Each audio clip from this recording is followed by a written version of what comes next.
এখন যে অঙ্কগুলো করানো হচ্ছে এটাই ফাইনাল সাজেশন, এরপর আর কোনো সাজেশন আসবে না। 9 নম্বর অঙ্ক, এটা হচ্ছে অ্যাকাউন্টিং ডিপার্টমেন্ট 2015 সালের কোশ্চেন। আমরা হেয়ারটা লিখে নিতে পারি। কি বলছে দেখো, south east bank limited pay 12.5% interest on deposit which is compounding quarterly। তোমার সুদের হার দেয়া আছে 12.50%, 0.1250। অনেকেই আবার আছে কি যে 12.50 আছে, এটাকে আমি কিভাবে পয়েন্টিং করবো সেটাই বুঝে না, তাদের জন্য 100 দ্বারা ভাগ করলেই পয়েন্টিংটা চলে আসে। 12.50 ভাগে 100 দিলেই এই পয়েন্টিংটা আমরা পেয়ে যাব। কম্পাউন্ডেড কোয়ার্টারলি, কোয়ার্টারলি বললে এম এর মান 4। কেন 4? কারণ আমরা জানি এক কোয়ার্টারে 3 মাস হয়, তাই 12/3 দিলেই আমরা 4 পেয়ে যাব। ইফ টাকা 1 লক্ষ ইজ ডিপোজিট টুডে, যদি আমি 1 লক্ষ টাকা আজকেই বিনিয়োগ করি, প্রেজেন্ট ভ্যালু 1 লক্ষ, সেই ক্ষেত্রে when it will be double, কখন এটা দ্বিগুণ হবে। দ্বিগুণ দ্যাটস মিন ভবিষ্যতের কথা বলা হয়েছে, দ্বিগুণ, যখন এটা দ্বিগুণ হবে তার মানে কি সময় উল্লেখ করতে বলা হয়েছে। তো সময় নির্ণয় করতে গেলে অবশ্যই লগ ব্যবহার করতে হয়।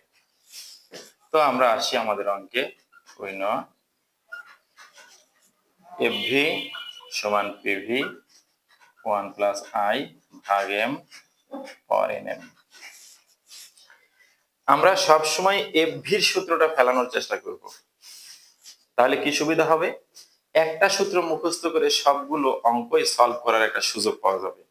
কারণ সূত্র যত বেশি হয় আমাদের মধ্যে প্রবলেম ততই বেশি হয়, কারণ সূত্রটা মুখস্থ করাটা একটা যন্ত্রণা। এই জন্য যদি আমাদের অল্প সূত্র হয় সেক্ষেত্রে মুখস্থ রাখাটা সহজ হয়। 2 লক্ষ, 1 লক্ষ, 1 plus I 1 to 5, quarterly M এর মান 4, n গুণন 4, 2 লক্ষ ভাগ 1 লক্ষ, 1 প্লাস, আমরা এটা ভাগ করতে পারি 0.125 ভাগ 4, 0.03125, 4n, শুধু 2, 1.03125, 4n। আমরা জানি যার মান নির্ণয় করতে হয় তাকে বামে রাখতে হয়, তাই এই পুরোটা আমি বামে নিয়ে আসবো। 1.03125, 4n সমান 2। এবার আমরা বলতে পারি যখন দেখতে পাচ্ছি যে আমার পাওয়ারকে নিচে নামানো সম্ভব হচ্ছে না, তখন বাংলা কথা আমার একটা মই লাগবে, তাই তো? তার মানে আমরা এই পাওয়ারকে নিচে নামাইতে গেলে লগ নিতে হবে, লগ ছাড়া পাওয়ার নিচে নামানো সম্ভব নয়। লগ নিলে পাওয়ার বামে নিচে নেমে আসে।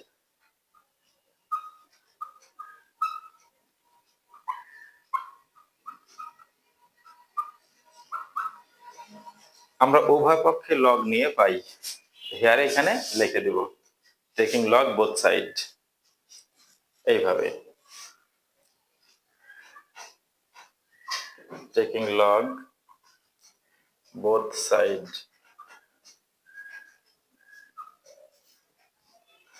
উভয় পক্ষে লগ নিয়ে পাই। কারো কোনো লাইনে বুঝতে সমস্যা আছে? নাই, মুছে দিলাম উপরে। যদি সমস্যা না থাকে তাহলে উপরে মুছে দিতে পারি আমরা। এবার নিচের লাইনটা আমরা উপরে লিখতে পারি 4n। এই পাশে 4n এর সাথে এই লগটা গুণ অবস্থায় আছে, আমরা সাইড পরিবর্তন করলে তাকে ভাগ করতে পারি। log 1.03125, 4n। মনে রাখতে হবে অনেকে এইখানে লগ না লিখে শুধু 2 লিখে ভাগ করা শুরু করে, এটা ভুল সিদ্ধান্ত। কারণ লগ 2 লেখা আছে আর লেখা আছে লগ 1.03125, 22.355 আছে, n 22.525 ভাগ 4 5.63। এটা যেহেতু বছর তাই পাশে অবশ্যই ইয়ার্স লিখবো। অ্যান্সার। টাইম অফ মানি আজকের মতো এখানেই সমাপ্তি। আগামী দিন আবার পরবর্তী অঙ্কগুলো আলোচনা করা যাবে।